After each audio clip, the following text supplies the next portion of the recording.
नमस्कार। कैसे हो प्यारे बच्चों। तो बहुत जबरदस्त तैयारी चल रही है इस टाइम बोर्ड की, है ना, क्योंकि एग्जाम पास में आ गया, टेंशन है और साथ में खुशी भी होगी कि हमने जो पूरा साल भर मेहनत की है उसको अब दिखाने का टाइम आ गया है। तो आप हमारे साथ बने हुए हो, मैंने आपके साथ बड़े आराम से बड़े प्यार से दो आपको चैप्टर करवाए हैं। अब अगले चैप्टर में हम चलते हैं जिसका नाम है पॉलिनोमियल्स। पॉलिनोमियल भी एक इंपॉर्टेंट चैप्टर है क्योंकि इसका सिलेबस जो है वो आसान है, छोटा चैप्टर है, पूरे के पूरे मार्क्स हम इसमें ले सकते हैं। अगर हम बात करें मार्क्स की तो ज्यादा मार्क्स का नहीं है, बट अलजेब्रा जो टोटल पैकेज है उसके अंदर ये चैप्टर आता है और टोटल मिला के वो ज्यादा मार्क्स का है, इसलिए हमारे लिए ये चैप्टर इंपॉर्टेंट हो जाता है। चैप्टर कुछ खास नहीं है, बहुत हल्का सा सिंपल सा चैप्टर है क्योंकि बहुत सारा सिलेबस इसमें से ऑलरेडी डिलीट हो चुका है। तो अगर इस चैप्टर की हम बात करें, नाम है इसका पॉलिनोमियल्स। पॉलिनोमियल बेसिक इतना ज्यादा क्लियर करने की जरूरत नहीं है क्योंकि अपने 9th में भी पढ़ा हुआ है। पॉलिनोमियल मींस एक ऐसा एक्सप्रेशन जिसके अंदर एक्स की जो पावर या वेरिएबल की जो पावर्स होती है वो होल नंबर्स होती है, उनको बोलते हैं पॉलिनोमियल्स। तो पॉलिनोमियल यहाँ पर आपका चैप्टर है, इसके अंदर हमारे पास जो टॉपिक्स है जिनको हमने 10th में करना, वो क्या क्या टॉपिक्स है वो ये है। इन टॉपिक्स की बात करें तो सबसे पहले इसके अंदर हमारा टॉपिक आ रहा है find the number of zeros of px from the graph. ये पहला टॉपिक हमारा आता है इसके अंदर, ठीक है। अगर मैं इसकी बात करूं इस टॉपिक की, तो पहला टॉपिक हमारा क्या रहेगा इसमें? पहला टॉपिक हमारा रहेगा find the number of zeros of polynomial from the graph. पहले तो आपको जीरो का मतलब होना चाहिए, पता होना चाहिए कि जीरो होता क्या है।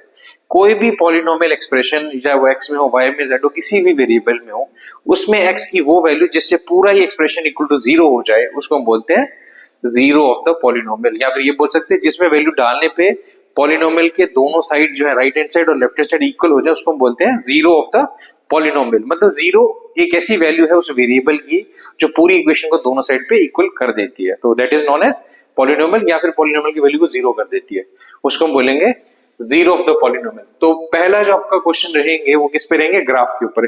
आपको एक ग्राफ गिवन होगा क्वेश्चन के अंदर, ग्राफ को देख के आपको बताना है कि यहाँ पर नंबर ऑफ जीरोस, कितनी ऐसी वैल्यूज है जो पॉलिनोमियल को सेटिस्फाई करती है। पहला क्वेश्चन। दूसरा क्वेश्चन आपके किस टाइप के रहेंगे? दूसरे क्वेश्चन रहेंगे find the zero of the quadratic polynomial and verify the relation between the zeros and the coefficients. तो मैं आपको एक फॉर्मूला दूंगा जिसको हम बोलते हैं रिलेशनशिप फॉर्मूला। उस फॉर्मूले के अंदर आपने ये प्रूव करके दिखाना है कि जो भी जीरो है किसी पॉलिनोमियल के, उनके बीच में एक रिलेशन है, किसके साथ? Coefficients of the variables. तो वो हम करके दिखाएंगे, वो मैं आपको जब डिटेल बताऊंगा वहां बताऊंगा। इस पे बहुत सारा क्वेश्चन आ सकते हैं और ये थोड़े से पिछले वालों से स्कोरिंग होंगे। देन चलते हैं नेक्स्ट पे। नेक्स्ट जो हमारा टॉपिक रहेगा, तीसरा जो सबसे इंपॉर्टेंट टॉपिक है इसको, वो है find a quadratic polynomial the sum and product of whose zeros are given. मतलब आपको क्वाड्रेटिक इक्वेशन बना के दिखानी है अगर आपको sum of the zeros and product of the zeros given हो। कम मार्क्स का टॉपिक है, इतना इंपॉर्टेंट नहीं, तो इसमें सबसे जो इंपॉर्टेंट टॉपिक है, ज्यादा स्कोरिंग है, वो ये वाला रहेगा। तीनों टॉपिक फिर भी हम अच्छे से डिस्कस करेंगे, मैं सबकी एग्जांपल आपको दूंगा, आपने आराम से इनको अच्छे से समझना है और इसको कहीं भी अप्लाई कर सकते हो। कोई भी बुक से पढ़ लो, चाहे वाटी शर्मा हो, चाहे आपकी एनसीईआरटी हो, चाहे ओसवाल हो, चाहे आर्यन पब्लिकेशन हो, कोई भी हो, किसी बुक के आप क्वेश्चन कर सकते हैं, बट आपने बेसिक अच्छे से समझ लेने हैं। तो चलते हैं हम लोग, पहला टाइप जो है हमारा find the number of zeros. और इसको अब डिटेल में अगर जाएं तो पहले मैं आपको इसका बेसिक समझा देता हूं कि अगर आपको ग्राफ गिवन है और वहां पर आपको सॉल्यूशन या फिर जीरोस निकालने हैं किसी भी पॉलिनोमियल के, तो आप कैसे निकालोगे। तो चलते हैं इस पे। मान लो कि हमारे पास एक ग्राफ है, ये रहा ग्राफ आपके सामने, अभी बता रहा हूं कैसा रहेगा आपका ग्राफ। देखो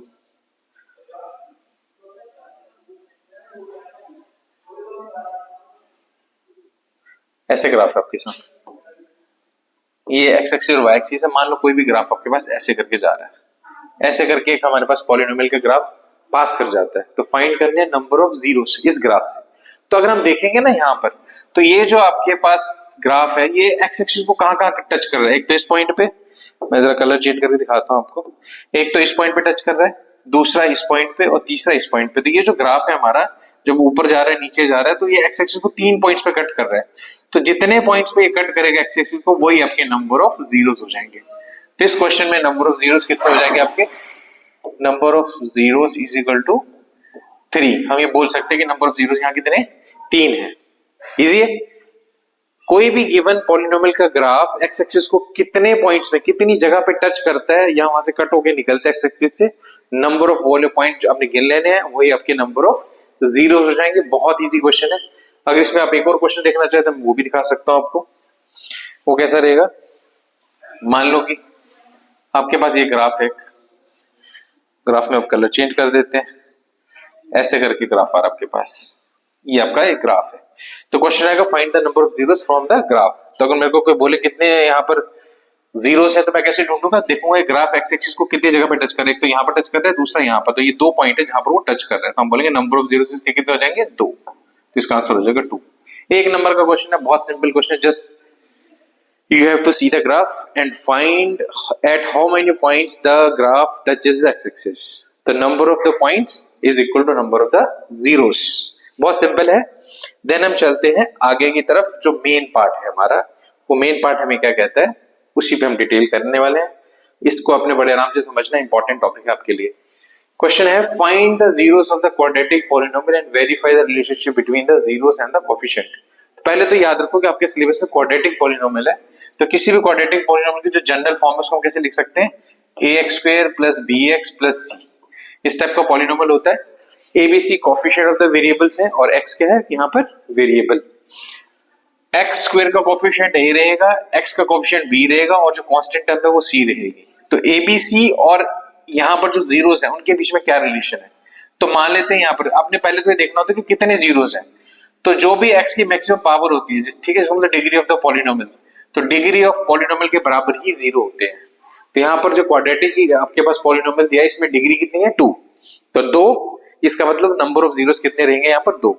तो लेट उनका नाम मान लेते हैं जीरोस भी। जीरोस का नाम हमने डाल दिया अल्फा और बीटा। तो सबसे पहली जो प्रॉपर्टी है आपने याद रखनी है कि सम ऑफ जीरोस, जीरोस का सम क्या होता है, मतलब अल्फा प्लस बीटा। ये हमेशा किसके इक्वल होता है, माइनस बी अपॉन ए। माइनस बी अपॉन ए का मतलब क्या, ये समझना है आपने।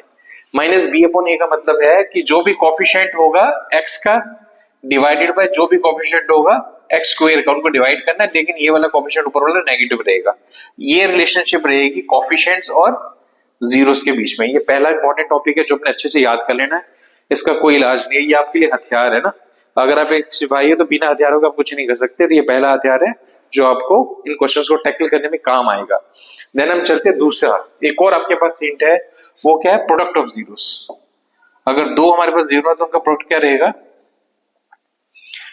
a इंटू बी को प्रोडक्ट बोल देंगे और वैल्यू किसके ऊपर रहेगी, c upon A, constant term divided by coefficient of x square. इन दोनों को अगर डिवाइड करोगे तो आपके पास क्या आ जाएगा, प्रोडक्ट ऑफ द जीरोस। इस चैप्टर में सबसे इंपॉर्टेंट ये 2 ही फॉर्मूले कर लोगे तो चैप्टर आपका हो जाता है। ये 2 एक बार अच्छे से देख लो, कोई इश्यू नहीं है। सम ऑफ द जीरोस पता होना चाहिए and then product of zeros. ये था हमारा, ये टॉपिक इंपॉर्टेंट है, इसी का यूज करके हम आगे क्वेश्चंस निकालने वाले हैं। तो ये आपको अच्छे से समझ आ गया होगा, आई होप। देन चलते हैं क्वेश्चंस पे। इस पे बेस्ड जो क्वेश्चंस है वो किस टाइप के नजर आएंगे आपको।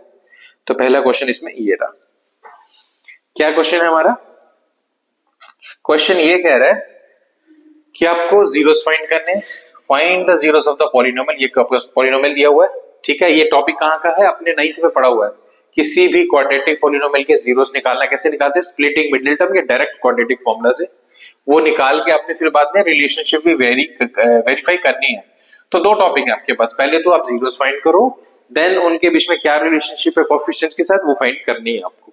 तो पहले हम लिखते हैं एक्सप्रेशन। तो पहला एक्सप्रेशन आपका क्या, x square plus 7x plus 10। ये है आपके पास क्वाड्रेटिक पॉलिनोमियल। अगर मैं इसके जीरोस की बात करूं, मतलब x की कौन सी ऐसी वैल्यू है जिसको डालने पे 0 हो जाएगा, ऐसी वैल्यू 2 होंगी, क्योंकि डिग्री कितनी है इसकी, 2। तो जितनी डिग्री होती है उतने ही आपके पास जीरोस होते हैं। तो 2 ऐसी वैल्यूज है जिनको यहाँ पुट करो तो आंसर आपका सारा मिला के 0 आ जाएगा। उसको हम बोलेंगे zero of this polynomial. Direct भी बता सकते हो। अगर आपको फाइंड करना तो हम लोग किस पे चलेंगे, स्प्लिटिंग मिडिल टर्म। तो स्प्लिटिंग मिडिल टर्म क्या कहती है, कांस्टेंट टर्म के फैक्टर्स बनाओ। जैसे मैंने ये बना दिए 5 और 2, 5 और 2 को प्लस करो तो बीच वाला नंबर आता है। तो 20 के जो फैक्टर्स हैं उनको ऐड या माइनस करके बीच वाला टर्म बन रही है। तो इसका मतलब इसको अगर मैं ब्रेक करता हूँ मिडिल टर्म से तो क्या आंसर आएगा, ये आ गया आपके सामने। अब यहाँ पर देखो x कॉमन आ रहा है तो आगे x प्लस 5 2। मैक्सिमम बच्चों को ये टॉपिक क्लियर है, स्प्लिटिंग मिडिल टर्म मेरे को पता है। तो बस उसी को आपने फॉलो करना और यहाँ से 2 जीरोस आपने निकाल देंगे। तो आपके फैक्टर्स बने x प्लस 5 x प्लस 2। तो अगर मैं यहाँ से x की दोनों वैल्यूज की बात करूं क्या कहेंगे, एक है कि -5 और एक है -2। तो आप खुद भी चेक कर सकते हो इन वैल्यूज को, जब भी आप इसमें पुट करोगे आंसर हमेशा 0 आएगा। इट मींस हमारे जो जीरोस है वो आ गए -5 एंड -2। तो मान लेते हैं अल्फा जो है पहला वाला जो है वो -5 है और दूसरे वाला 0 जो है वो -2 है। तो आपके पास अल्फा बीटा की वैल्यूज आ गई। आपका पहला पार्ट हो गया क्वेश्चन का। देन हमारा क्वेश्चन है कि इनके बीच में रिलेशनशिप भी बताओ। तो रिलेशनशिप के लिए मैंने आपको बताया था आपने अल्फा प्लस बीटा और अल्फा इंटू बीटा निकालनी है, दो चीजें। अगर मैं सम की बात करूं तो वो आ रहा है -7, दोनों को ऐड करूंगा तो कितना आ जाएगा -7। देन प्रोडक्ट अगर इनको मल्टीप्लाई करो तो कितना आएगा 10। ये तो आपने फॉर्मूला लगा के डायरेक्ट जो यूज करना था वो कर लिया आपने, है ना। हमें ये भी पता है कि जो सम ऑफ द जीरोस होता है -b/a। तो इसको मैं फाइंड करूं तो कितना आएगा -b, मतलब आपके क्वेश्चन में -b, तो कितना हो गया -7/a कितना 1। तो -7 वैल्यू आ रही है। अब देखो वेरीफाई हो रहा है हमारा जो समय वो -7 है और यहां से डायरेक्ट भी कितना आया -7। इट मींस जो हमारी रिलेशनशिप है वो सही है यहाँ पर। देन चलते प्रोडक्ट। प्रोडक्ट का फॉर्मूला होता है c/a। c कितना है यहाँ पर 10, a कितना है 1, तो ये कितना आ गया 10 और हमने कितना बताया था वो भी कितना बताया था 10। इट मींस प्रोडक्ट भी जो है वो c/a के इक्वल है। तो यहां से रिलेशनशिप आपकी प्रूव होगी। तो आपने क्या करना है पहले find the zeros, then alpha plus beta and alpha into beta, दो चीजें निकालनी है और उसको इक्वल कर देना है -b/a और c = a के। अपनी प्रूफ करके दिखाना है। इजी है, कोई ज्यादा मुश्किल क्वेश्चन नहीं है। सबसे अच्छी बात है कि आपको पता है कि आपके पास आंसर क्या आना चाहिए, ये भी आपको पहले से पता होता है इसमें, क्योंकि वेरिफिकेशन का क्वेश्चन है। आई होप आपको ये क्वेश्चन समझ आ गया। चलते हैं नेक्स्ट क्वेश्चन पे। अगर हम नेक्स्ट क्वेश्चन करें वो भी मैंने इसी टाइप का, लेकिन थोड़ा सा मैंने यहाँ पर क्वाड्रेटिक पॉलिनोमियल को चेंज किया है। तो यहाँ पर आपको क्वाड्रेटिक पॉलिनोमियल जो है वो क्या रहने वाला है, वो है x² - 3। आपका क्वाड्रेटिक पॉलिनोमियल है। अब कोई बच्चा ये बोलेगा कि सर ये तो है नहीं है, हमारे पास क्वाड्रेटिक पॉलिनोमियल की शेप जो होती है वो तो कुछ इस टाइप की होती है। तो होती है मान लिया, बट यहाँ पर a b c कुछ भी हो सकते हैं, वो 0 भी तो हो सकते हैं। तो इस क्वेश्चन के अंदर b की वैल्यू अगर 0 डालोगे तो स्क्वायर की टर्म और कांस्टेंट टर्म वैसा कुछ वेरिएबल है ये। तो इसको अच्छे से अगर मैं लिखूं तो मैं इसको कैसे लिख सकता हूं, x² + 0x - 3। आप ऐसे करके लिखोगे तो आपको समझ आ जाएगा कि ये सेम वही स्टैंडर्ड शेप से मैच करती वैल्यू है ना। तो अब हम इसको क्या करेंगे, पहले क्या फाइंड करने हैं जीरोस। कोई पुराना क्वेश्चन है कि पहले जीरोस फाइंड करो। अगर हम जीरोस फाइंड करते हैं तो यहां से देखो ये तो सिंपल है, आप इसको डायरेक्ट भी कर सकते हो। तो x की वैल्यू क्या आएंगी, ऐसे करके आप दो फैक्टर बना लो। तो x की वैल्यू आ गई एक आपके पास √3 और एक आ गई -√3। तो दो वैल्यूज हमारे पास आ गई है √3 एंड -√3। तो हम बोल सकते हैं यहाँ पर अल्फा जो है वो है √3 और बीटा जो है वो है -√3। ये आपके पास आ गया पहला पार्ट। इसमें हमने बोला था फाइंड द जीरोस, तो जीरोस मैंने आपको फाइंड कर दिया। अब चलते हैं रिलेशनशिप को प्रूफ करने पे। तो रिलेशनशिप कैसे क्या क्या निकालना, उसके लिए एक तो सम निकालना और एक निकालना प्रोडक्ट। तो नेचुरली यहां से देखो इनका अगर सम करोगे तो ऑपोजिट टर्म से, तो आंसर क्या आ जाएगा 0। √3 एंड -√3 जब ऐड होंगे तो 0 आएगा। प्रोडक्ट की बात करें अगर इन दोनों को मल्टीप्लाई करो तो आ जाएगा -3। √3 × √3 is 3, बट माइनस लगा हुआ तो इसलिए बोलेंगे -3। तो ये आपके पास आ गए सम एंड प्रोडक्ट्स। ये तो आपने यहां से खुद करके देखे। अगर डायरेक्ट फॉर्मूला निकालें तो क्या होता है -b/a आपका सम आना चाहिए, तो वो भी चेक कर लेते हैं। -b, तो b यहाँ पर आपका क्या है 0, तो 0/a। ये कुछ भी हो तो कोई फर्क नहीं पड़ेगा क्योंकि ऊपर 0, तो आंसर क्या आ जाएगा 0। इसका मतलब सम की वैल्यू कितनी आ गई 0, यहाँ भी कितनी है 0, तो वेरीफाई हो गया। लास्ट रह गया हमारा प्रोडक्ट। अगर हम प्रोडक्ट की बात करें वो होता है c/a के इक्विवेलेंट, है ना। तो c की वैल्यू कितनी आ रही है -3 और a आपका 1, टोटल मिला के कितना आ जाएगा -3। तो यहाँ पर हमारा प्रोडक्ट -3 दिख रहा है और एग्जैक्टली यहाँ पर भी था। इट मींस हमारी जो रिलेशनशिप है वो वेरीफाई हो गई है, जहां पर कोफिशिएंट और जीरोस के बीच में जो रिलेशन थी वो बिल्कुल सेम बराबर आ गई है। तो ये क्वेश्चन भी आई होप बड़ा आसान था और आपको बड़े प्यार से समझ आया होगा। नेक्स्ट, ऐसे बहुत सारे क्वेश्चंस हो सकते हैं जो आपके सामने आएंगे, लेकिन हमें घबराना नहीं है। पहला स्टेप वही रहेगा कि आपको जीरोस फाइंड करने हैं। जीरोस फाइंड करने के बाद आपने फिर क्या करना है, रिलेशनशिप को प्रूफ कर देना है। और एक वैरायटी लाया हूं मैं यहाँ पर आपके लिए। क्वेश्चन कुछ इस टाइप का भी आ सकता है, जैसे ये लिखा हुआ 4u² + 8u। यहाँ पर u वेरिएबल है, x की जगह u आ गया, बाकी कुछ नहीं है। बट इसमें भी एक टर्म गायब है, तो x² वाली टर्म है, x वाली है, गायब क्या है जो कांस्टेंट टर्म होती है। इसका मतलब यहाँ पर कांस्टेंट टर्म जो है वो 0 यानी कि c0 हम ऐसे बोल सकते हैं ना। अगर इसको मैं अच्छे से लिखना चाहूँ तो मैं कैसे लिखूंगा 4u² + 8u + 0। तो ये आपकी स्टैंडर्ड फॉर्म बन जाएगी। अब चलते हैं आगे। ऐसे क्वेश्चनों में से आपको जीरोस कैसे निकालने, तो सिंपल है ना, देखो दोनों में u आ रहा है तो कॉमन लो, 4u कॉमन आ गया तो बचेगा u प्लस 2। अगर मैं इसको अलग से जीरो लिखूं, इसको अलग से जीरो, तो u की वैल्यू तो जीरो आती है, दूसरी आ जाएगी -2। तो दो आपके पास जो जीरो है उनकी वैल्यू आ गई, एक की आगे जीरो, एक की आगे -2। तो we can say that alpha is equal to 0 and beta is equal to -2। तो अल्फा बीटा दोनों आपके पास आ चुके हैं। अब दोनों आ चुके हैं तो फिर इनको वेरीफाई भी कर लेते हैं, सिंपल है। सम कितना रहेगा आप देख के बताओ जल्दी से। सही है, सम कितना आ गया -2 and product 0 is into anything is 0।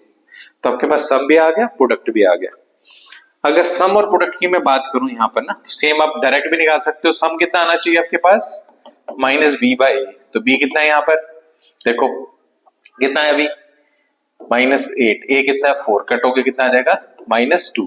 Check करो, यहाँ भी सम -2 था, यहाँ भी सम -2, इट मींस सम तो हमारा वेरीफाई हो चुका है। देन चलते प्रोडक्ट की तरफ। अगर मैं प्रोडक्ट की बात करूं तो प्रोडक्ट कितना होता है c/a, तो c कितना आपका 0, a कितना 4, तो आंसर कितना आ जाएगा 0। तो प्रोडक्ट भी आपका वेरीफाई हो गया। तो दोनों चीजें आपने आराम से वेरीफाई कर दी है। तो इसका मतलब क्वेश्चन इतने मुश्किल नहीं होने वाले, बहुत ही आसान क्वेश्चंस हैं। सिर्फ दो फॉर्मूले आपको याद करने हैं। अगला भी एक क्वेश्चन है, वो भी मैंने आपके लिए रखा, आप इसको होमवर्क में करो, बहुत इजी अभी मैं करा। आई होप को पिछला क्वेश्चन समझ आ गया होगा। आप चलते हैं आगे। आगे जो हमारा क्वेश्चन है वो क्या है, क्वेश्चन हमारे पास दिया हुआ, मैंने आपको क्वाड्रेटिक के दी हुई क्वेश्चन है, इसको आप खुद ट्राई कर सकते हो क्योंकि ऐसा क्वेश्चन मैंने सेम पहले आपको करके दिया था। वो क्या क्वेश्चन था, ये वाला, बहुत आसान क्वेश्चन है, खुद ट्राई करो। 4s² माइनस 4s प्लस 1, ये आपका क्वेश्चन है, इसको आप आराम से कर सकते हो, कोई ज्यादा प्रॉब्लम नहीं है। ठीक है, चलते हैं हम नेक्स्ट क्वेश्चन की तरफ। अगली वैरायटी हमारी जो मैंने आपको कहा था, ये भी इंपॉर्टेंट है। एक ऐसा क्वेश्चन जिसके अंदर आपको sum and product of the zeros दिया होता है और आपको फाइंड क्या करना होता है, क्वाड्रेटिक पॉलिनोमियल। क्वाड्रेटिक पॉलिनोमियल आपको फाइंड करना है और क्या दिया है, सम भी गिवन है और प्रोडक्ट भी गिवन है, मतलब सम पता है, प्रोडक्ट पता है और आपको पॉलिनोमियल फाइंड करना है। ये क्वेश्चन है आपका, छोटा क्वेश्चन है, ज्यादा मार्क्स का है नहीं। डायरेक्ट आपके पास एक फॉर्मूला है जिसको आपने याद रखना है, जिसमें सम भी पता है, प्रोडक्ट भी पता है। तो अगर आपको सम और प्रोडक्ट दोनों चीजें पता है तो क्वाड्रेटिक फॉर्मूला क्या रहता है आपका, x² minus sum of x plus product. फिर से लिख के दिखाता हूं, x² minus sum of zeros into x plus product. ये फॉर्मूला आपका रहेगा, इसको आप सॉल्व करोगे तो आपके सामने आंसर आ जाएगा।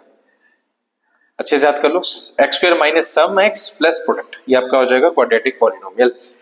अब मैं क्वेश्चंस की तरफ आता हूं, तो इस पे रिलेटेड जो पहला क्वेश्चन है वो आपके सामने ये रहा। तो क्या क्वेश्चन कह रहा है हमारा, क्वेश्चन हमारा ये कह रहा है कि अगर आपको सम जो है वो दिया हुआ है -3 और प्रोडक्ट दिया है 2, तो बताओ क्वाड्रेटिक पॉलिनोमियल क्या होगा।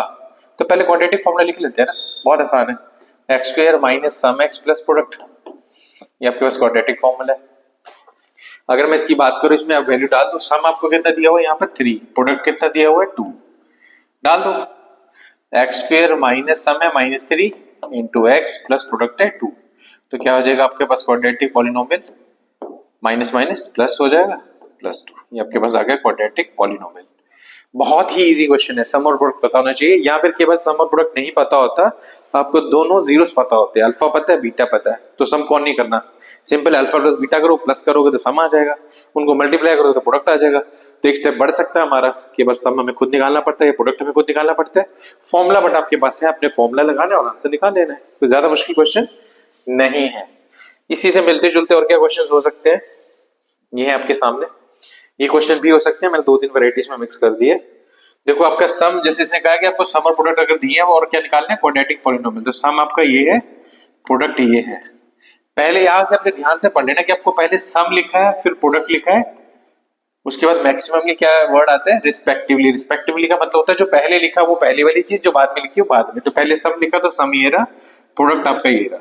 तो अगर मैं यहाँ से क्वाड्रेटिक पॉलिनोमियल आपके सामने बनाऊं तो क्या बनेगा, x² माइनस सम, सम कितना है आपका -1, यानी कि प्लस हो जाएगा, प्लस प्रोडक्ट, प्रोडक्ट कितना आ जाएगा 1/4, ये आपका आंसर आ जाएगा।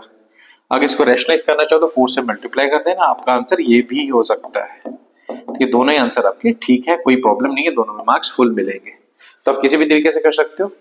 अगला क्वेश्चन अगर देखें, वो रूट वाला क्वेश्चन है। अगर रूट में आपको सम ये दिया हुआ, प्रोडक्ट ये दिया हुआ है ना, तो इसको कैसे निकाल सकते हैं, एक्स स्क्वायर माइनस सम, सम कितना है √2, एक्स लगा दो प्लस 1/3 जो क्या है प्रोडक्ट। तो आपका आंसर यहाँ से भी आ जाएगा, तो 3 से मल्टीप्लाई कर तो आ जाएगा x square minus 3√x plus 1, ये भी आपका आंसर हो सकता है। अगर आप ये दोनों ही रैशनल नंबर वाला क्वेश्चन करना चाहते हो जिसमें सम की वैल्यू है 1/4 और प्रोडक्ट की वैल्यू है -1/4, तो वो भी निकल जाएगा, कोई इशू नहीं है। एक्स स्क्वायर माइनस सम, सम ये आ गया प्लस प्रोडक्ट, प्रोडक्ट भी नेगेटिव है तो ये आ जाएगा। इसमें भी रेशनलाइज करो तो 4 से मल्टीप्लाई करोगे तो आपके सामने जो टर्म्स है कुछ ऐसी नजर आएंगी, तो यहाँ पर आपका पॉलिनोमियल ये आ जाएगा।